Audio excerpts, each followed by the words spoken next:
Δόξα Σοι, ο Θεός.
ελέησον ημάς, ελεήμων φιλάνθρωπος τους υπάρχει, και εσύ την δόξα να παίρνουμε, το Πατρί και το Υιό και το Αγίο Πνεύμα την Υγιαή, και εις τους αιώνας των αιώνων. Ειρήνη πάση.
Πάντοτε ένα από τα πρόσωπα τα οποία ελατρεύτησαν την πρώτη ημέρα γίνεται λόγος για ένα από τα πρόσωπα εκείνα, όπως είναι τώρα του Αγίου Πνεύματος, το οποίο εν είδη πυρήνο ουρλοσσών κατήλθε και κάθισε πάνω στις κεφαλές των μαθητών του Χριστού.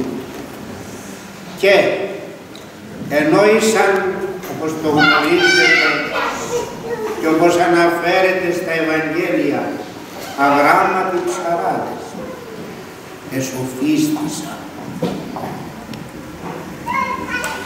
και ενεθυμήθησαν πρώτα κατά γράμμα όλα εκείνα τα οποία έλαβαν χώρα γύρω από τη ζωή του δευτέρου προσώπου της Αγίας Τριάδος του Ιησού Χριστού. Αυτό το πνεύμα, αδέρφια μου, είναι εκείνο το οποίο εφώτισε τους προφήτες αιώνες προτού να έρθει ο Χριστός στον κόσμο ως άνθρωπος, γιατί ως Θεός υπήρχε. Δεν ξέρω αν προσέχετε τα τροπάρια. Πάντα χορηγεί το Πνεύμα το Άγιο. Βρει προφητείας, γεννάει δηλαδή προφήτες και λένε πράγματα τα οποία επρόκειτο να συμβούν μετά από αιώνες. Επί παραδείγματος, ο μεγαλοφωνότατος προφήτης Ισαΐας 750 χρόνια, κρατήστε τον αριθμό, 750 χρόνια πριν να έρθει σαν άνθρωπος ο Χριστός στον κόσμο, σαν να δείχνει με το δάχτυλό του και τι, ιδού η Παρθένος τέξει εγκαστρή και τέξετε Υιό και καλέσουσε το όνομα αυτού Εμμανουήλ, που σημαίνει ο Θεός μαζί του. Το φαντάζεστε αυτό, αδερφιά μου, 750 χρόνια πριν να γίνει αυτό, να δείξει την κοπέλα εκείνη που επρόκειτο να φέρει στον κόσμο το σωτήρα του κόσμου σαν θεάνθρωπο. Να λοιπόν ο φωτισμός του Αγίου Πνεύματος. Έτσι ακριβώς εφώτισε. Και έχουμε λοιπόν, για να επανέλθω στην πρώτη λέξη που είπα, έχουμε τη γέννηση του Χριστού. Τη δεύτερη ημέρα ποιο πρόσωπο τιμούμε? Την Παναγία. Είδατε τι κάνει. Σύναξη της Παναγίας. Συγκεντρωνόταν οι χριστιανοί για να τιμήσουν το δεύτερο πρόσωπο που έλαβε χώρα. Έχουμε την Ιπαπαντή. Την άλλη μέρα από την Ιπαπαντή τι είναι? Σημεών του Θεοδόκου. Το άλλο πρόσωπο λοιπόν που έλαβε χώρα. Έχουμε την βάπτιση του Χριστού. Την άλλη ημέρα τι έχουμε? Τιμή προς τον Άγιο, σύναξη προς τιμή του Αγίου Ιωάννου. Έτσι λοιπόν και τώρα έχουμε την εορτή της Αγίας Τριάδος και επειδή κατεξοχή γίνεται λόγος για το Πανάγιο Πνεύμα που εφώτισε τους μαθητάς και φωτίζει ολόκληρο τον κόσμο και δεν κάνουμε κανένα μυστήριο, αδέρφια μου, εάν δεν επικαλεστούμε την χάρη και επιφύτηση του Αγίου Πνεύματος. Έτσι λοιπόν, είδατε τι λέμε, Βασιλεύ ουράνιε παράκλητε το πνεύμα της αληθείας, που πανταχού παρών και τα πάντα πληρώνει. Έτσι λοιπόν πληρεί τα πάντα το Πανάγιο Πνεύμα, φωτίζει, αλλά λέγει πάλι στην Αγία Γραφή και μη λυπείτε το Πνεύμα το Άγιο. Πώς το λυπούμε? Με τις αταξίες μας, με τις αμαρτίες μας. Ενώ εκείνο θέλει να είναι πάντοτε μαζί μας, πάντοτε να μας φροντίζει, πάντοτε να μας καθοδηγεί στο καλό. Εμείς όμως με όλες τις αταξίες μας δυστυχώς το κάνουμε πέρα. Αν πάλι συνέλθουμε, αν μετανοήσουμε δια τις αταξίες μας, τότε και πάλι έρχεται το Πανάγιο Πνεύμα για να συνεχίσει τον Άγιο Φωτισμό. Εύχομαι λοιπόν, αδέρφια, δια της εγγέννης συμπεριφοράς μας να γινόμεθα μαγνήτες, θα έλεγα, και να τραβούμε πάνω μας. Είδα το μαγνήτη, θα πάζει.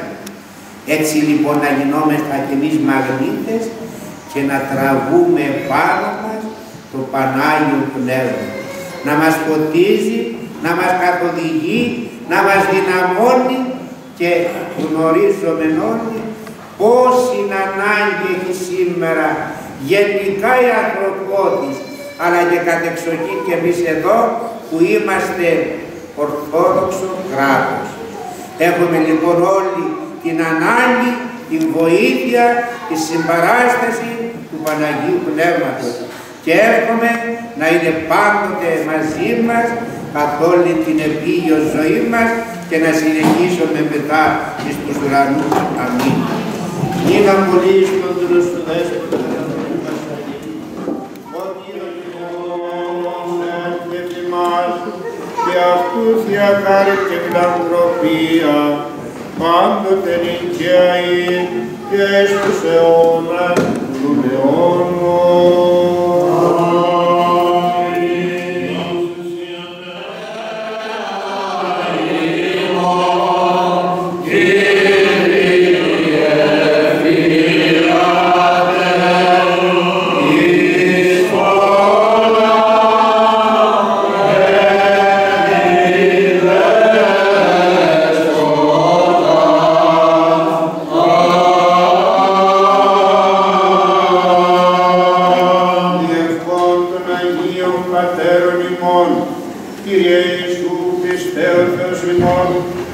Christ,